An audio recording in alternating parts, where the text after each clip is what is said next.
Hey there. Well, this Wednesday's my birthday.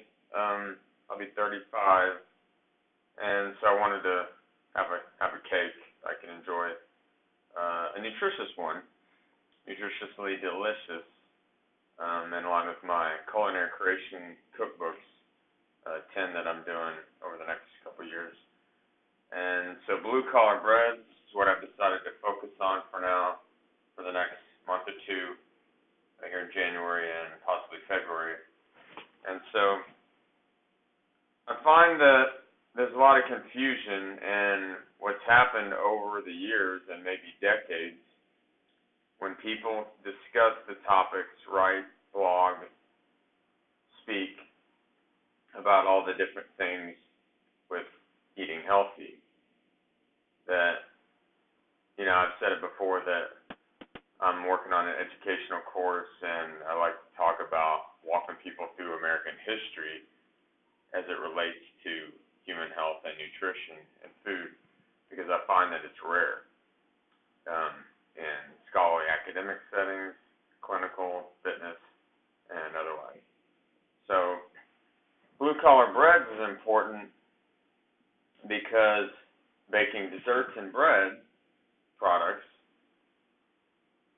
I find that people, when they adopt some kind of plan that's dietary, usually goes along with a fitness program, or a clinical treatment, one or the other, that there's just a lack of the fitness and clinical professionals understanding sometimes what keeps people from getting healthier and staying there. That's why I talk about a system for eating that enables you to not just get healthy once, but stay there or remain there. And the reality is we're all set in our cultural or family history of how we grew up and how we end up doing food. And people are going to eat what they like. And so I feel that between the fitness and the clinical and other health professions, there's a lack of understanding what gets in the way. And so that's where I'm focusing my practice on, between the education courses and the one-on-one nutritional counseling and my ABCD program for struggling students.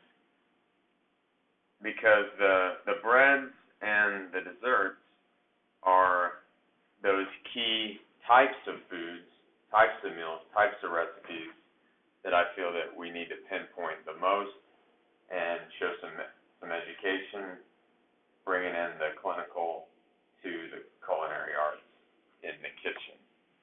So, on that, upgrading flours and sweeteners is a big part of that. You can't have it without addressing that.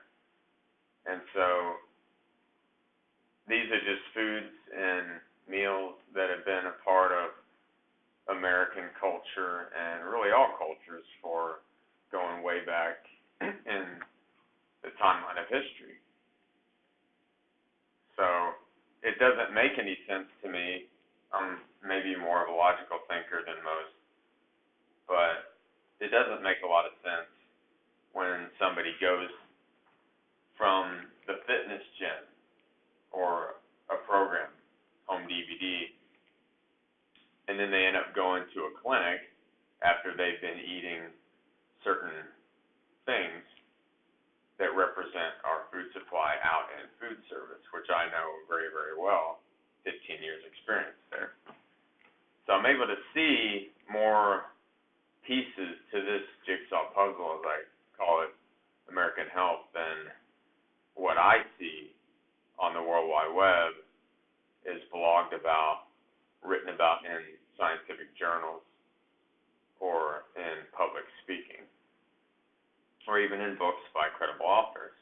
There's really a lack of tying all the pieces together, and so that's what I choose for my focus to be in the culinary, meeting clinical, in the kitchen, when I'm actually brainstorming recipes that I call culinary creation cookbooks. The behavioral behavioral health education course where these principles or skills that we develop through daily practice that I advise in the one-on-one nutritional counseling with functional medicine. So those three areas, I pinpoint strategic areas that are most significant, and I hope that my big picture or hierarching goal of all this is, in a world of generalities and a lot of complexities that can be confusing, to really connect those dots, to bridge those worlds,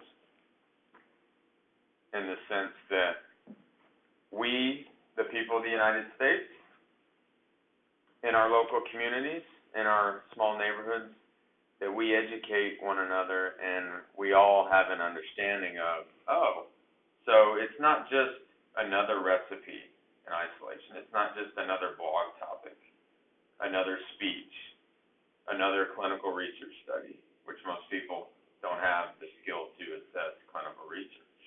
So it really doesn't do much for moving the needle, as I say, of American health toward not even optimum, just away from chronic disease, just away from the harmful, severe place where things can be even life-threatening. So perfectionism gets in the way of that. People are trying to sell the optimum, and I understand it. They're trying to sell and get paid, which is important for health professionals to be able to do that. However, I'm different in that I care more about us all living well together, and I find that that's rare. There aren't that many people who their actions reveal that they do care about all of us living well together. So there's perfectionism prevalence, I'd say, is the number one thing that gets in the way. And so as long as people stay in that perfect protocol, dietary theories, vegan, paleo, all these different phrases, cliches that we all have heard, that doesn't help anyone. And it shows that those who are doing that don't really care about the big picture and all of us really living well together. So I made a lemon bread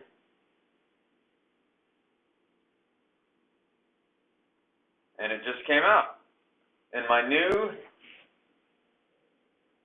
pan, 9x13 springform pan from Target.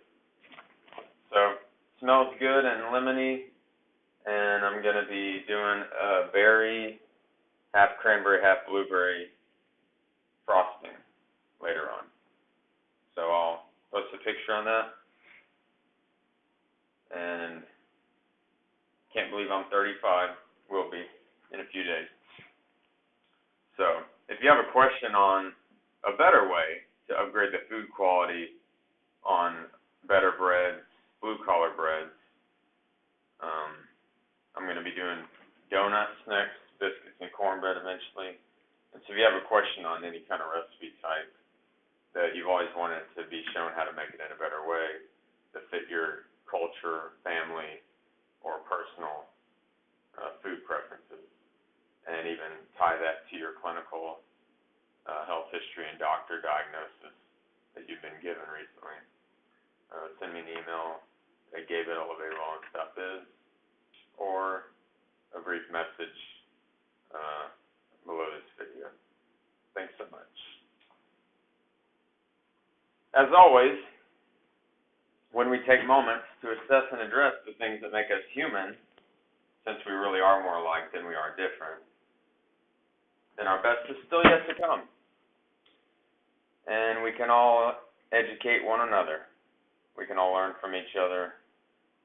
And I find that one of the most important things I've thought about this past year as a takeaway, I always talk about the pace of life, is leading us into a very stressful way of living, and it's one of the most important things to talk about in terms of health.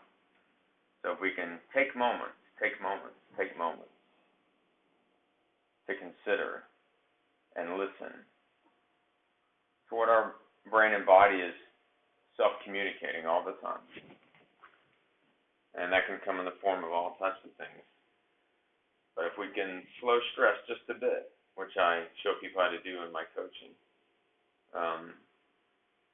we can all come to realize that health just doesn't have to be quite so hard. So take care. Everything goes up from here. 2019.